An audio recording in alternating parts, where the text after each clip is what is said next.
What's going on, everyone? Welcome back. Today we've got our Week 8 fantasy football wide receiver starts and sits for every single matchup, so make sure to tune in. If you enjoy, hit that like button, subscribe, let us hear it in the comment section. Do you agree, disagree, along with any other questions you guys might have? We will do our best to answer them all. Give us a follow on Twitter at AllDayPigskin to continue interacting with us there. But with that being said, let's get right into it. Today's video is brought to you guys by Birddogs. And look, I know we're all searching for that perfect pair of shorts or pants that offers the best style, the best comfort, the best bang for your buck. Well, guess what? That search is over because Birddogs offers all of that and so much more.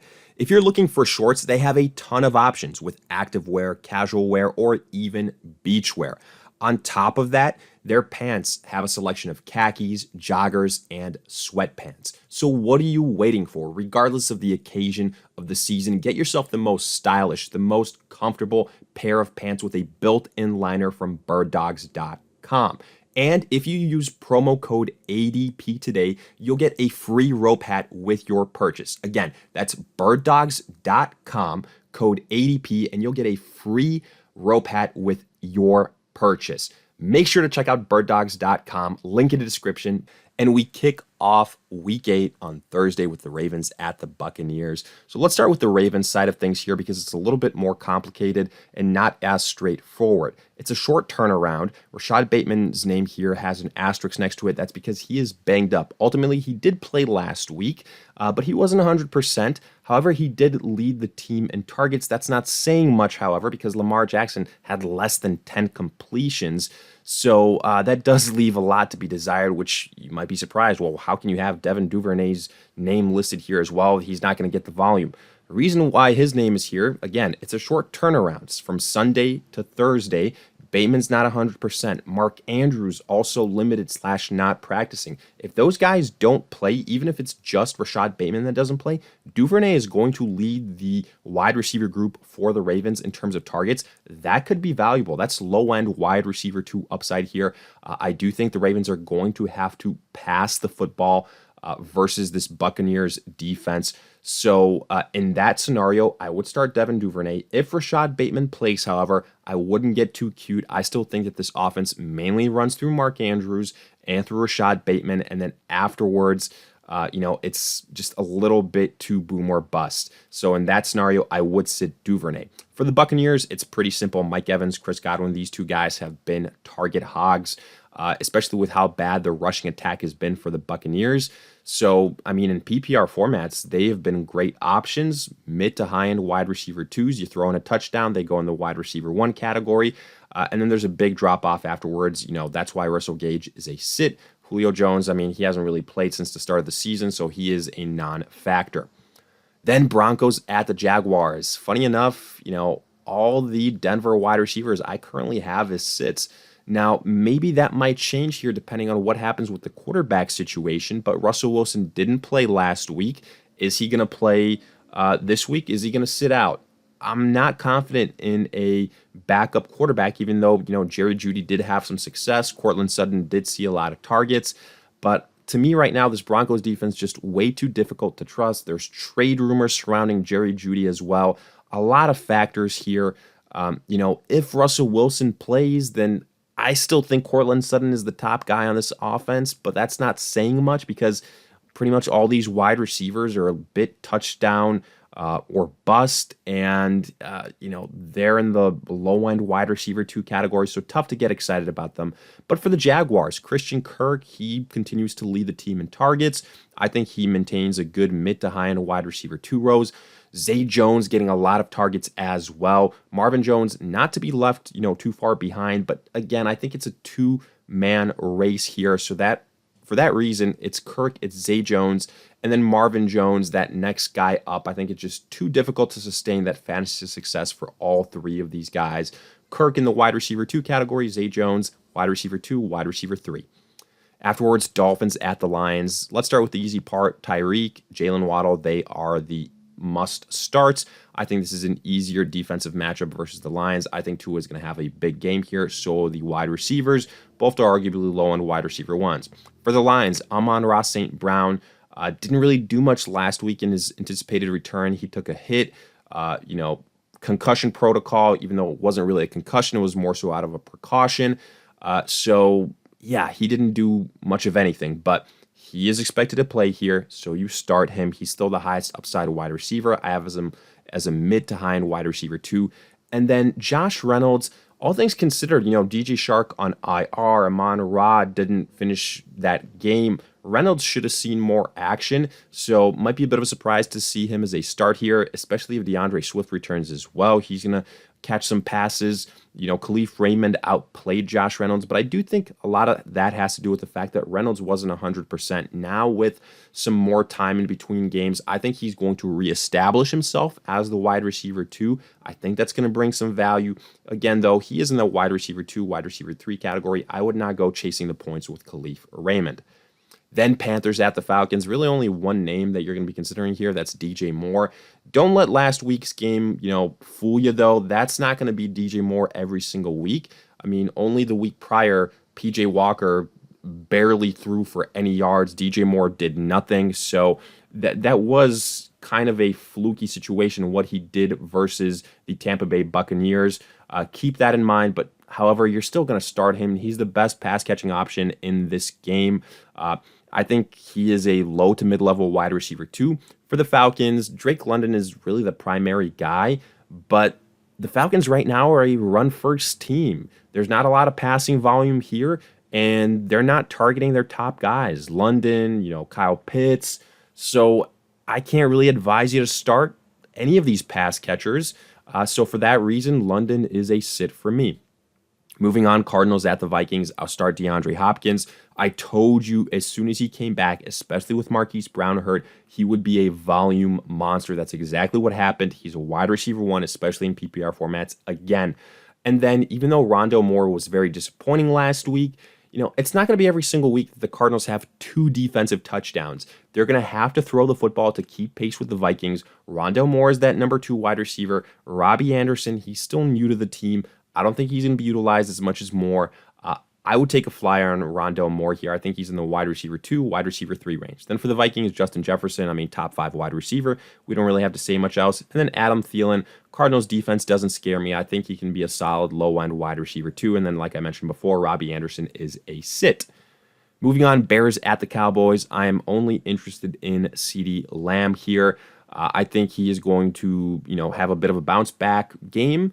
I think that Dak Prescott is still getting a little bit comfortable, so keep that in mind until he starts to unleash it again. But Lamb is still the primary guy for the Cowboys. I have him as a mid to high end wide receiver too. But then the other guys, it's a combination of maybe Noah Brown narrowing the gap between himself and Michael Gallup. Gallup's still recovering from his injury from last year, and then Dak Prescott recovering from his hand injury. So I don't love the pass catching upside outside of Lamb. I have these guys as sits, and then Darnell Mooney I have as a sit. Cowboys defense pretty good, and the fact that the Bears scored 30 plus points this last week versus the Patriots, and Darnell Mooney didn't really do much of anything should tell you all you need to know. This is not a pass heavy offense. Darnell Mooney and really all these pass catchers are sit in my opinion. Then Raiders at the Saints. You're going to start the top 2 guys here. That's Devontae Adams for the Raiders, top 5 wide receiver, and then Chris Olave for the Saints. That's even if Michael Thomas returns. Doesn't matter. I think Olave is the clear-cut number 1 guy, whether it's Andy Dalton, whether it is Jameis Winston, preferably Andy Dalton. I have a little bit more faith in him as a fantasy option and what he does for those other pass catchers. Olave is going to be, I think, a high-end wide receiver too. And then I'm sitting Hunter Renfrow. I'm sitting Michael Thomas. That is if he returns from his injury. Renfrow, again, it's Devontae Adams, and there's a huge gap afterwards. Josh Jacobs as well. So Renfrow just not getting enough volume. That was his saving grace last year. As a result, now he's a sit. Then Steelers at the Eagles. Look, typically I would tell you don't mess around with the Steelers offense, but the Eagles are a very high-octane offense. They can put up a lot of points. The Steelers are banged up defensively, and I think they're going to be playing catch-up. So I actually think that there's going to be 2 fantasy-ish viable type of guys here. That's Deontay Johnson. Even though he didn't really do much, he did lead the team in targets. And then George Pickens, he's being utilized in the red zone. I think both are going to be, especially in PPR formats, in the low-end wide receiver 2 category.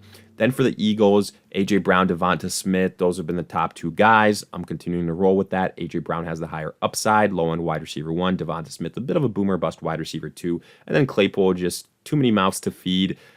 Don't trust Kenny Pickett. He is a sit. Then Patriots at the Jets. Pretty simple here. I'm sitting all the guys for the Patriots and for the Jets. The reason being, for New England, they've got a little bit of a quarterback controversy. Is it going to be Mac Jones? Is it going to be Zappy? Who the hell knows? But that's not a good thing for the pass catchers here. And I mean, the pass catchers outside of Jacoby Myers have been inconsistent to begin with. So I'd rather sit all the New England pass catchers. I think it's going to be a run-heavy game. So New England wide receivers sit for the Jets. Sure, they've been getting the W's, but it hasn't been because of Zach Wilson, and what he can do with his arm. So I'm not excited about Elijah Moore or Corey Davis or Garrett Wilson. There's trade rumors about Elijah Moore, him not being happy with his role. I'm sitting all the Jet wide receivers. Then Titans at the Texans. Only guy I'm really kind of excited about here is Brandon Cooks, and that's a stretch. I think he belongs in the low-end wide receiver 2 category. People are seeing that Davis Mills isn't the guy for the Texans. I've been saying that for a while, but oh well. That's why Cooks was a guy that was boom or bust for me. And then for the Titans, Tannehill banged up. They're a run-first team. Again, no really top-notch wide receiver here. I'm sitting all the Titan wide receivers. Then Giants at the Seahawks. Notice, no DK Metcalf here.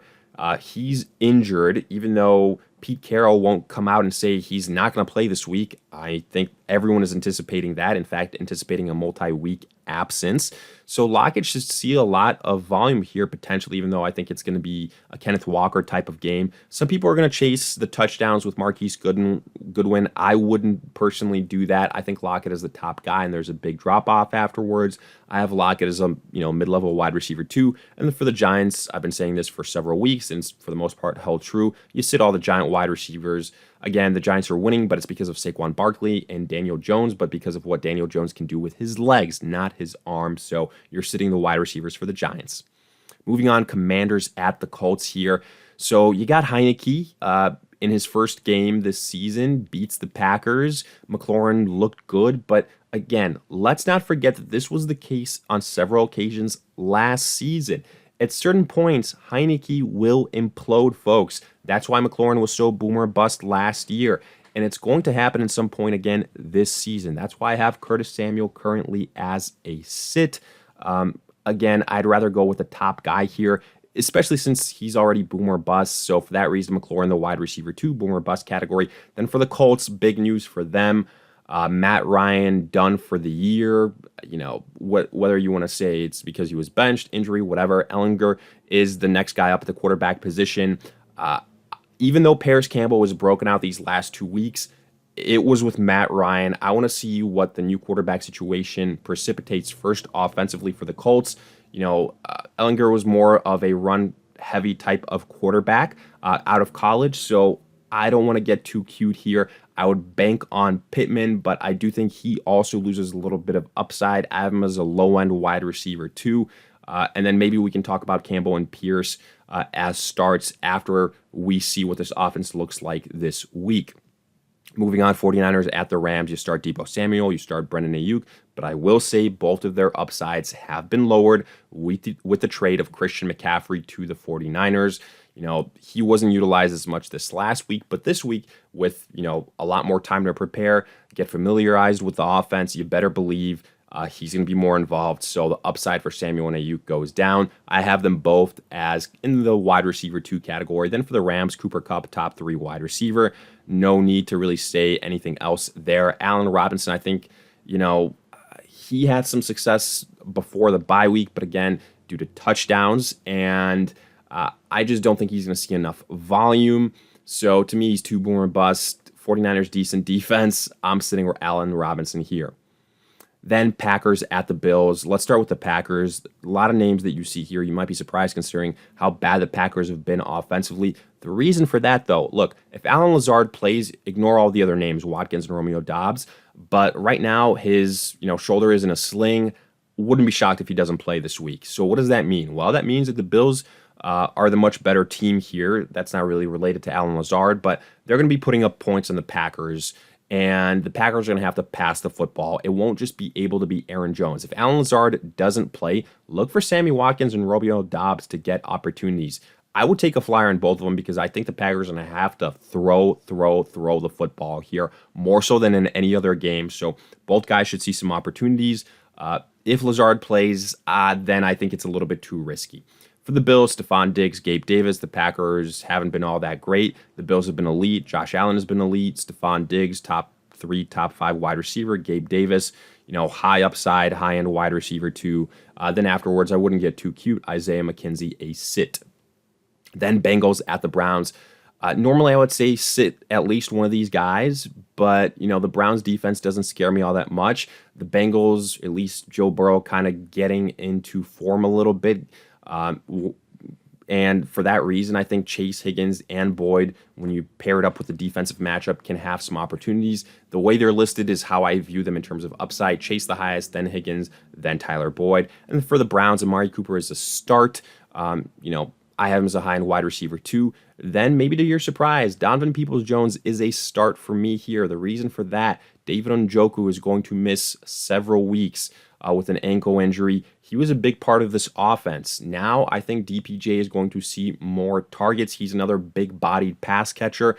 That's kind of what David Njoku was doing. So I think DPJ can be a solid guy, especially in standard formats. Don't sleep on him while Njoku is injured. But with that, we wrap up our Week 8 fantasy football wide receiver starts and sits for every single matchup. If you guys enjoyed, hit that like button, subscribe, give us a follow on Twitter at AllDayPigskin to continue interacting with us there. Let us hear it in the comment section. Did you agree, disagree, along with any other questions you guys might have? We will do our best to answer them all. But in the meantime, we'll see you guys in future videos.